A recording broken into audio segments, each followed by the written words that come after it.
There are many stories taken from the settling of the American West. The Indian Wars and the history of the Frontier Army played an essential part in the country's western expansion.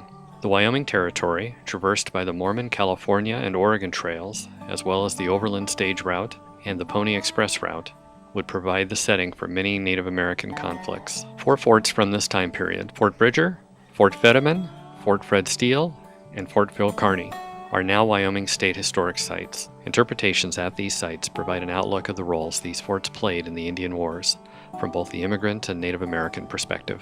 These forts provided a variety of services during the 1800s and played an important part in the history of westward expansion. Fort Bridger provided an important stopover on the trails to Oregon and California, providing supplies, wagon repairs, and other assistance, as well as a center of trade and negotiations for several tribal nations. Soldiers from Fort Phil Kearny were involved in several Indian battles, including the Wagon Box Fight and the Fetterman Battle, considered one of the Native Americans' biggest victories.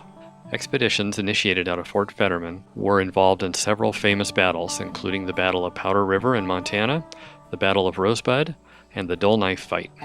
Fort Fred Steele is one of 3 forts built to protect the Union Pacific Railroad. The fort provided both military protection and law enforcement to the area. Also, a contingent from the fort was dispatched to Colorado in response to the Meeker Massacre. The column was ambushed at the Battle of Mill Creek, resulting in the death of the fort's commander, Major Thomas Thornburg, and 13 troops. Persons interested in learning about the history of the American West, the Frontier Army, or Native American history and culture will find these Wyoming forts to be interesting and educational. To find out more about these Wyoming forts and other Wyoming state parks and historic sites, visit wyoparks.state.wy.us.